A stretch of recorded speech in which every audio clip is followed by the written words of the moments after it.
إلى أصدقائي الأعزاء، صديقاتي العزيزات في كل مكان، من كل مكونات الشعب السوري، مسلمين ومسيحيين، في الساحل والداخل، في المهاجر والشتات.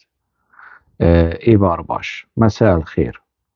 كل نوروز وأنتم بألف خير. نوروزا وبيروز به. هذا العام 2025 احتفل الشعب الكردي والشعب السوري بكل مكوناته بعيد النوروز. يعني كان عيدا مميزا ومختلفا وشديد الروعة. سوريا منذ تأسيسها وحتى أو حتى قبل هذه الأيام لم يمر عليها عيد نوروز كالذي مر هذا العام. الكل كانوا سعيدين، يعني مثقفين، أدباء، نشطاء، فنانين، الكل عبر عن فرحته وهنأ الشعب الكردي السوري، الشعب الكردي في سوريا والشعب الكردي عموما بعيد النوروز ورأس السنة الكردية. طبعا لا يسعني في هذا المقام وبهذه المناسبة أن أعبر عن شكري وتقديري وامتناني لكل هذه المشاعر النبيلة الجميلة السورية والأصيلة. أيضا وصلتني التهاني والتبريكات من العشرات من الأصدقاء، الكتاب والأدباء العرب، من الخليج، من العراق، من مصر الحبيبة، من الجزائر والمغرب، من كل الأماكن التي تنبض بروح المحبة وثقافة المحبة والانفتاح والتعددية. أيضا أشكر كل من أرسل لي، ويعني عندما كان يهنئني فهو يهنئ كل يعني ممثلا، أو يعني هكذا ما قرأته من نصوص التهاني التي وصلتني، إنها تهنئة موجهة أيضا لعموم أبناء الشعب الكردي. وأنا أيضا يعني تمثيلا لنفسي أجدد شكري وتقديري لكل هذه المشاعر والأحاسيس الجد نبيلة والرائعة من الأخوة والأصدقاء في العالم العربي وفي مهاجر أيضا.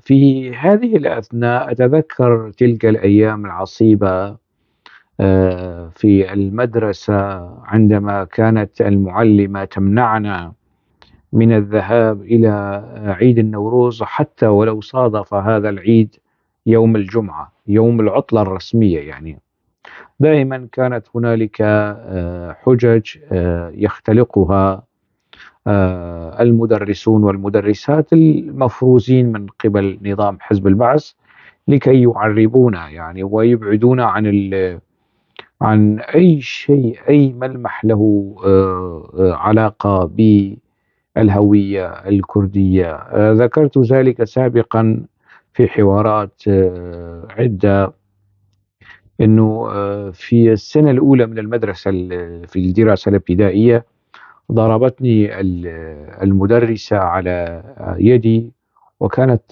مع الأسف الشديد يعني من منطقة طرطوس.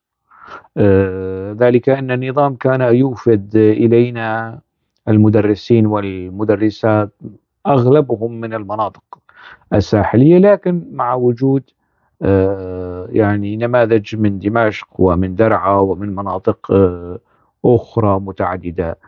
في اليوم الأول أو الثاني لي في المدرسة، وأنا يعني لا أجيد اللغة العربية إلا بضع كلمات، يعني وهي كلمات محلية محكية باللغة يعني أهل المنطقة، منطقة الدرباسية.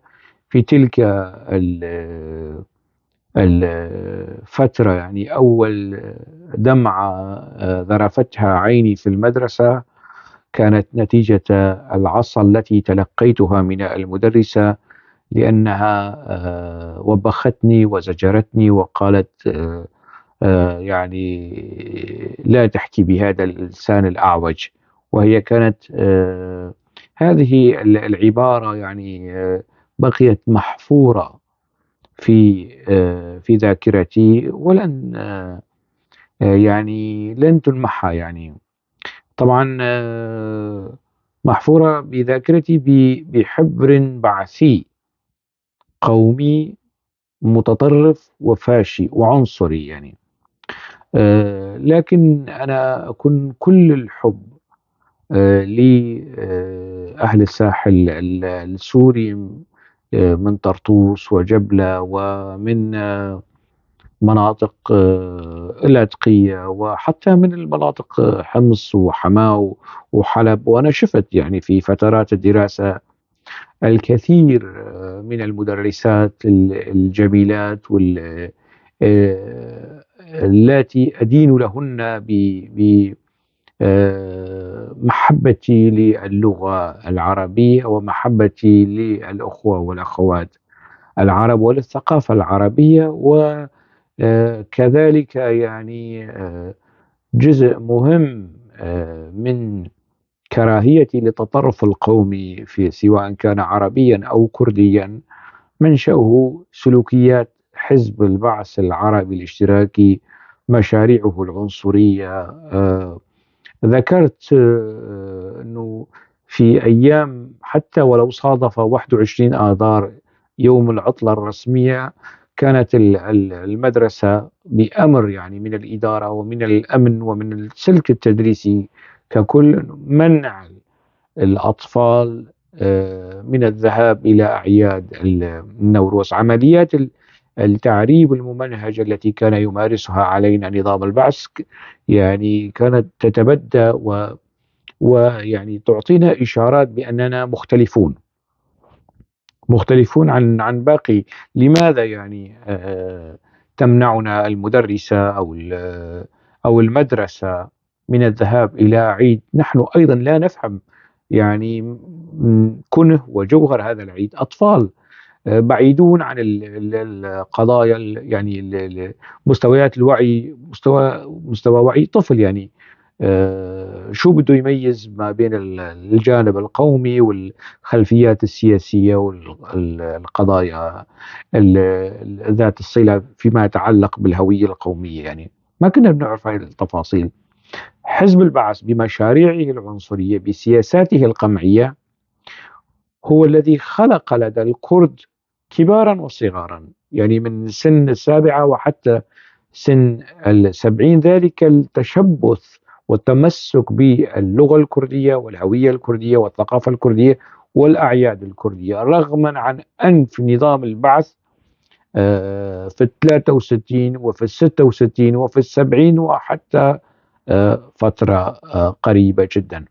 كان هنالك حالة تغييب رهيبة لشيء اسمه كردي في الإعلام، في الثقافة، في يعني نادرا إذا عدنا إلى الشعراء المهمين يعني في المشهد الشعري السوري في فترة الخمسينات أو الستينات أو حتى السبعينات. يعني لن نجد ملمحا يشير إلى وجود الكرد على تلك الأرض، على هذه الأرض اللي تسمى سوريا. أيضا في الأعمال الروائية ربما يعني في نهاية السبعينات وبداية الثمانينات ربما يعني في الأعمال الروائية التي كتبها كتاب معارضون للنظام السوري كنبيل سليمان مثلا، يعني على سبيل الذكر لا الحصر، ربما نجد ملامح أنه هنالك كائنات تتحرك على هذه الأرض اسمهم أكراد يعني. لكن في أعمال روائيين آخرين في تلك الحقبة أعتقد أنه لن نجد، يعني سنبذل جهدا مضنيا في عملية البحث ولن نجد الآن. نعم، بعد الثورة على نظام الأسد وسقوط نظام الأسد وهذه الحقبة 15 سنة الأخيرة من عمر سوريا، سنجد بكثرة حضور المكون الكردي والشخصية الكردية في المنجز الروائي والشعري السوري المكتوب باللغة العربية، وهذا الشيء جدا إيجابي ومنصف يعني لحقائق الواقع التاريخي والحضاري في سوريا. في تلك الفترة، في فترة الثمانينات والتسعينات وحتى فترة 2000، يعني أنا جربت الاحتفاء بأعياد النوروز في المناطق شمال شرق سوريا، مناطق ذات الغالبية الكردية، وجربت في دمشق عندما كنت طفلا وشابا ويافعا، حتى نوروز 1998 في مناطق الشمال السوري، وفيما بعد 99 و2000 وحتى 2008 عشت هذه التجارب في العاصمة دمشق. طبعا في كلتا الحالتين كان هنالك منع، يعني أحيانا يسمحون طبعا بعد مضايقات، وضع اليد على أجهزة التسجيل، تخريب المسارح، مضايقات من قبل، تهديد، استفزاز، حركات استفزازية، ورغم أن العلم السوري كان موجود، علم النظام، وصور بشار الأسد وصور حافظ الأسد وحتى صور باسل الأسد كانت موجودة، بالإضافة إلى الأعلام الكردية والصور الكردية، لكن النظام السوري رغم ذلك يعني كان يسعى دائما والأمن يعني وبأمر من المؤسسة الأمنية إلى استفزاز الكرد وتسميم عليهم فرحتهم في هذا اليوم، يعني من 360 يوم، يوم واحد وعيد النوروز، النظام السوري في زمن الأسدين كان يسعى إلى تسميم هذا العيد. في سنة 1986 تمادى النظام السوري في غيه وقمعه ومنع الاحتفالات في العاصمة دمشق. سارت مظاهرة احتجاجية نحو قصر المهاجرين أو القصر الرئاسي وقت ذاك على زمن حافظ الأسد، وفقد أحد الشباب الكرد حياته إثر طلق ناري من رجال الأمن وقت ذاك، اسمه سليمان آدي، ما اضطر إلى حافظ الأسد إلى جعل هذا اليوم عطلة رسمية على أنه عيد الأم، عيد الأم، هكذا يعني لكي يصبح عطلة رسمية.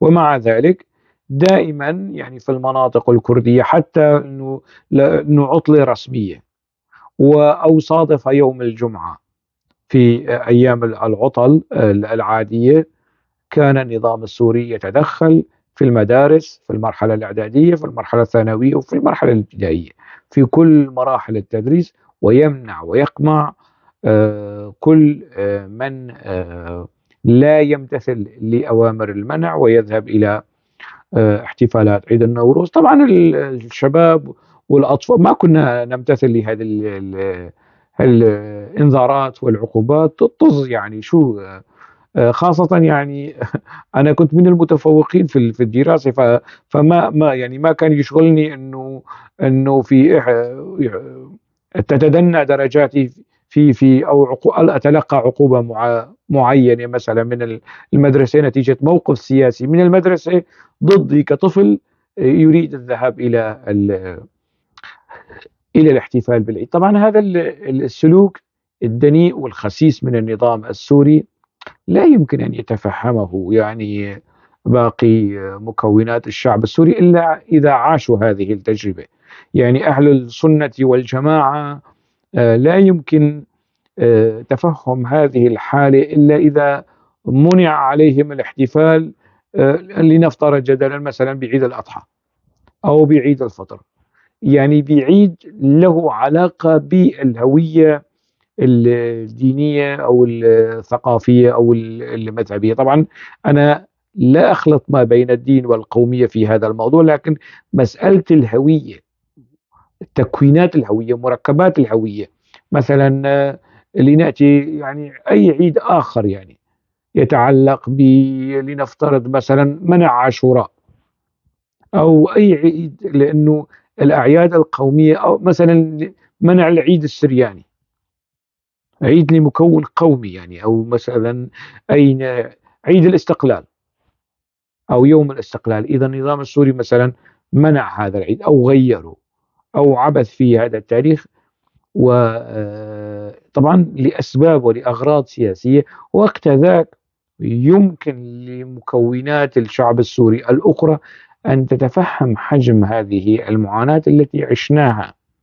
يعني مثلا مكونات الشعب السوري لم يصار إلى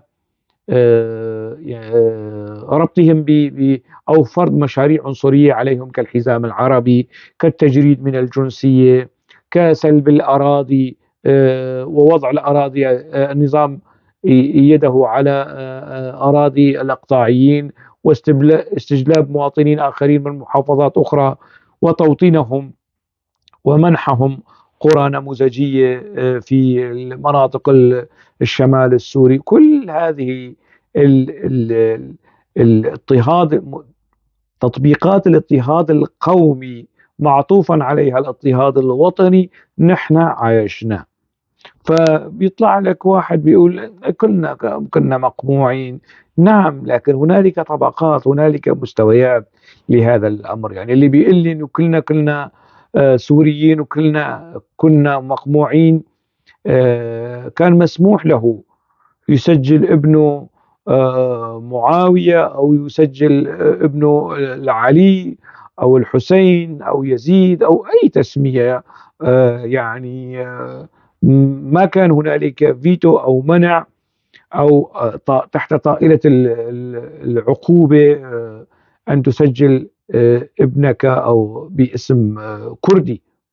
يعني كان مسموح للعرب أن يسموا حتى بالأسماء الأجنبية، فالنتينا أو جيفارا أو أي اسم آخر أجنبي، لكن أي اسم يشتم منه أنه كردي ممنوع. في هذا الخصوص قرارات ومشاريع كانت محصورة في منطقة المناطق الكردية. إجراءات وسياسات النظام السوري هي التي تعزز هذه الفرضية أن هذه المنطقة كردية. يعني كثير من الأخوة العرب على السوشيال ميديا بيقولوا أنه لا، هذه مناطق ذات غالبية عربية طبقا لإحصائيات مهند القاطع مثلا، يعني وإحصائيات مهند القاطع وأرقامه معروف منشأها وخلفياتها مثلا. فإذا الواحد بيراجع كم المشاريع العنصرية والممارسات والهادفة إلى إجراء تغيير ديموغرافي وتستهدف الهوية الكردية والثقافة الكردية، هي هذه من المعطيات بالإجمال تؤدي إلى نتيجة أن هذه المناطق كانت مناطق كردية أو ذات غالبية كردية. يعني أحيانا، طيب هؤلاء الذين يستكثرون على الكرد تسمية هذه المناطق أنه هي مناطق ذات غالبية كردية، وهم يستميتون ويقولوا والله دمشق كانت أموية وسوريا أموية. أموية شو؟ أموية يعني كم عمر الحكم الأموي الذي استمر في سوريا قياسا بالحكم العباسي؟ الحكم العباسي يزيد على الحكم الأموي. يعني في فترة من الفترات أيضا الفاطميين حكموا سوريا، الأيوبيين حكموا سوريا، وربما أكثر من الحكم الأموي، والعباسيين أيضا، البيزنطيين حكموا سوريا. فهذا الهوس في أموية سوريا ودمشق كانت أموية. شو دمشق كانت أموية يا حبيبي؟ يا نور عيني، يا فلذة كبدي وحشاشة كبدي. شلون سوريا كانت أموية؟ يعني خليها 80 سنة، مني ومنكم 10 سنوات 90 سنة، وكمان 100 سنة، قرن، لنقل قرن. سوريا كانت أموية. قبلها كيف كانت؟ بعدها كيف كانت؟ هذا الزمن معدوم عندهم.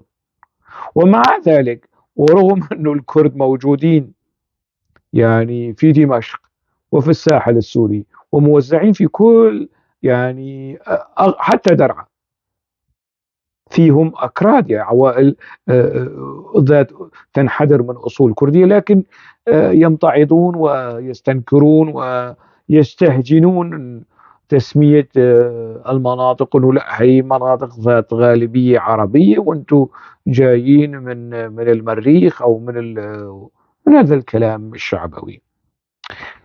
بالمحصلة، الطاقة الإيجابية، الخطاب الإيجابي، الخطاب الوطني في عيد النوروز كان في أعلى مستوياته.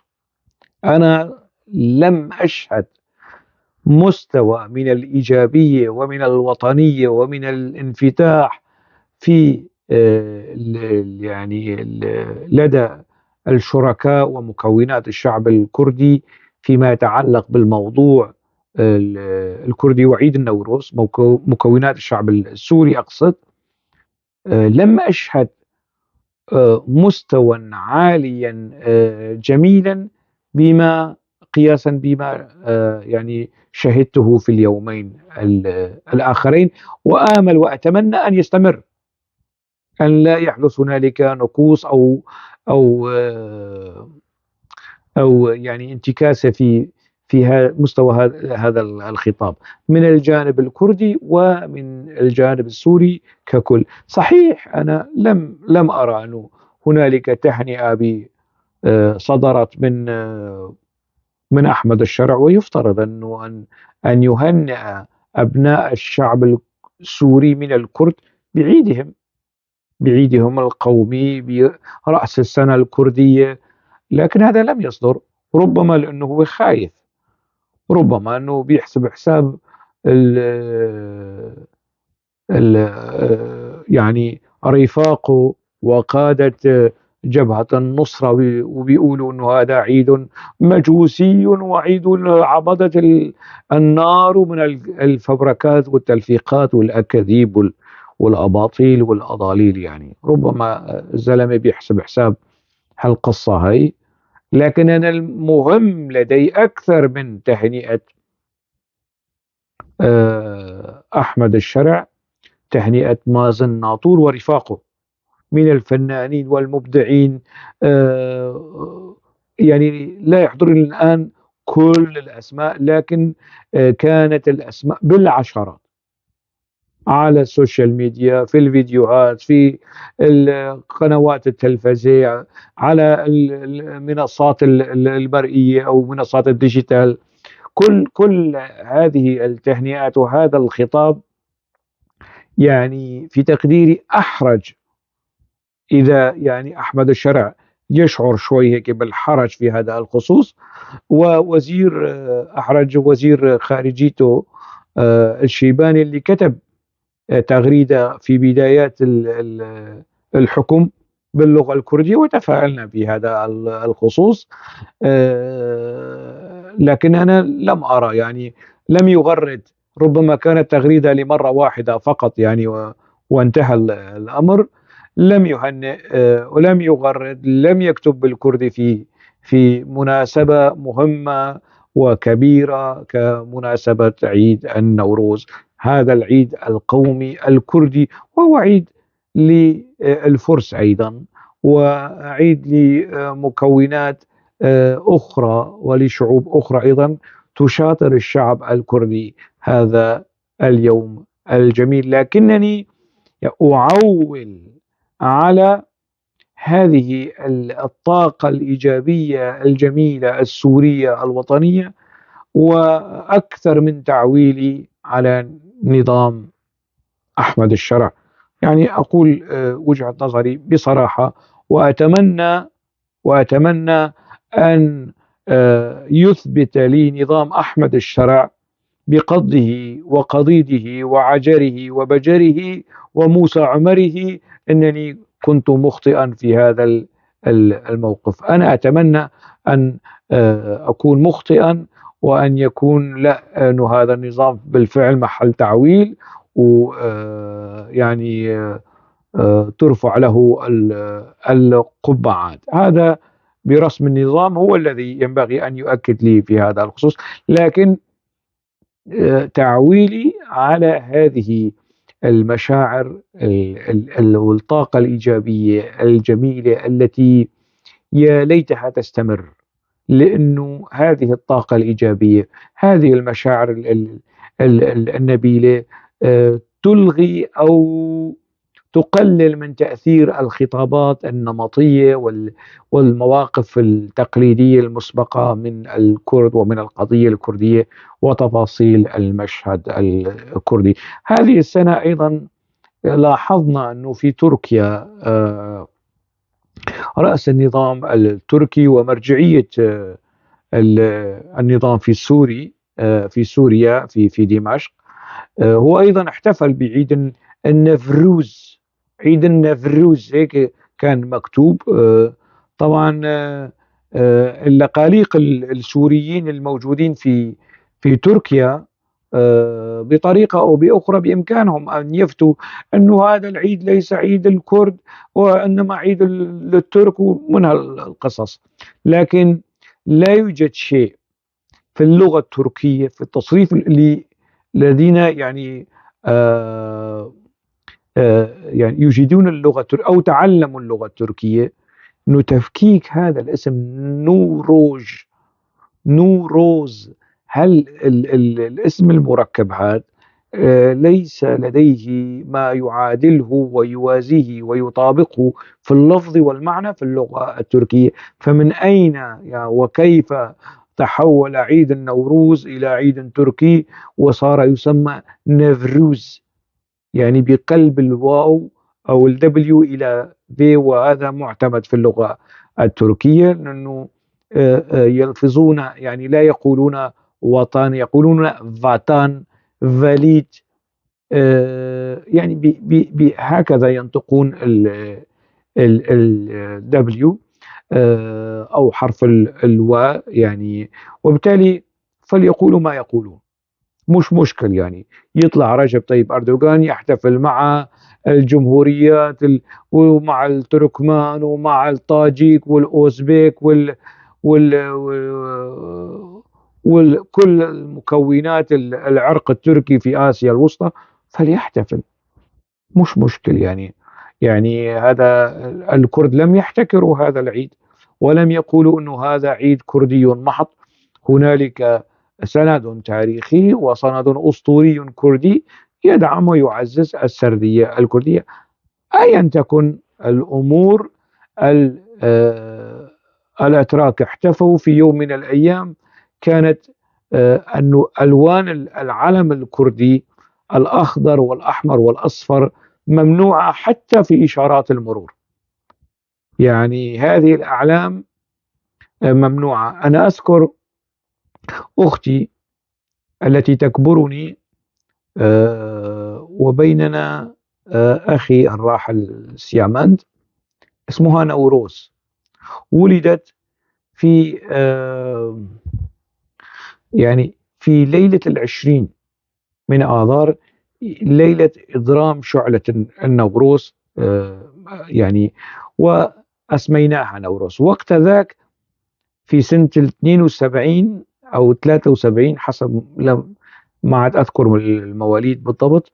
يعني الحزام العربي ما كان صدر كقرار، وبالتالي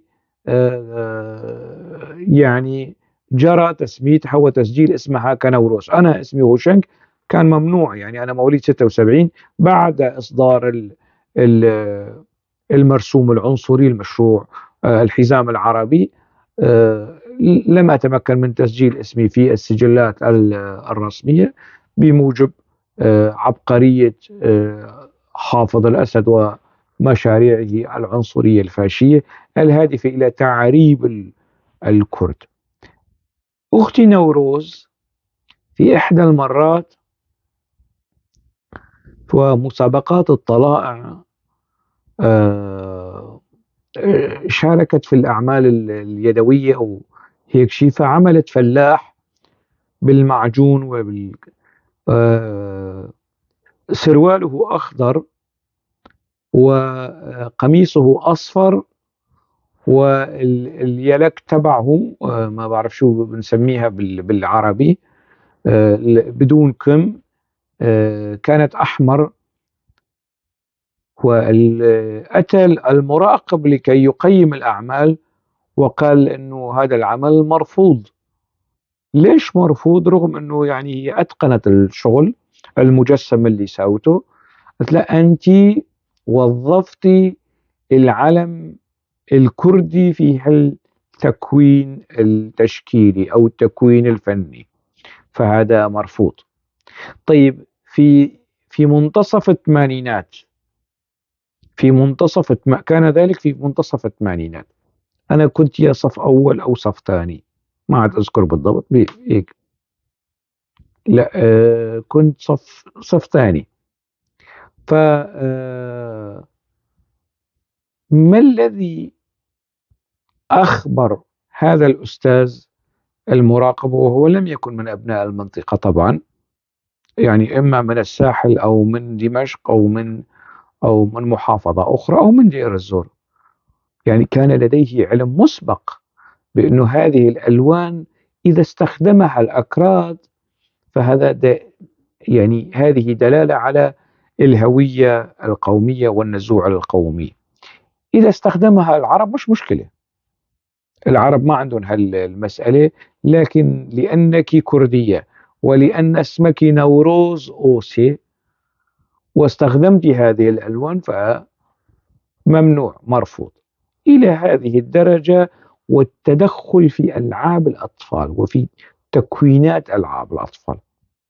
يعني النوروز اللي كان عمره وقت ذاك ربما يعني 10 سنوات أو 11 أو 12 سنة، ما الذي يدريها في التفاصيل؟ يعني إذا ساهم النظام السوري بعنصريته في مناهج التربية والتعليم، في الموسيقى، في كل شيء، ساهم في تسييس المجتمع الكردي. طبعا أنا لا أمدح النظام السوري، لكن هذه مما ينطبق عليها رب ضارة نافعة. يعني بالمحصلة هذا العيد وعيد النوروز ورأس السنة الكردية كانت يعني مرت بسلام، وشاهدنا يعني الفنان سميح شقير الذي يعيش في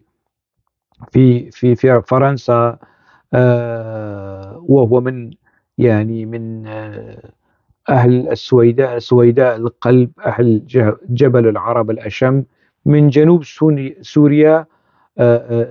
طار إلى مدينة القامشلي واحتفل مع أبناء شعبه ومع أخوته ومع أخواته الكرد عيدهم، عيد النوروز، وغنى لهم باللغة العربية أغانيه الوطنية وأغانيه الثورية. وبالتالي يعني أتمنى أن تستمر هذه الحالة الوطنية الجميلة، ويعني ويبتنى عليها ويعول عليها لما هو أجمل وأفضل لسوريا وللسوريين، كردا وعربا وسريان وتركمان وشركس وكل مكونات الشعب السوري. لن أقول حتى نوروز آخر، وإنما يعني حتى موضوع آخر ومناسبة أخرى. ألقاكم على خير، نوروز وبيروز به، كل نوروز وأنتم سوريين، كل نوروز وأنتم بألف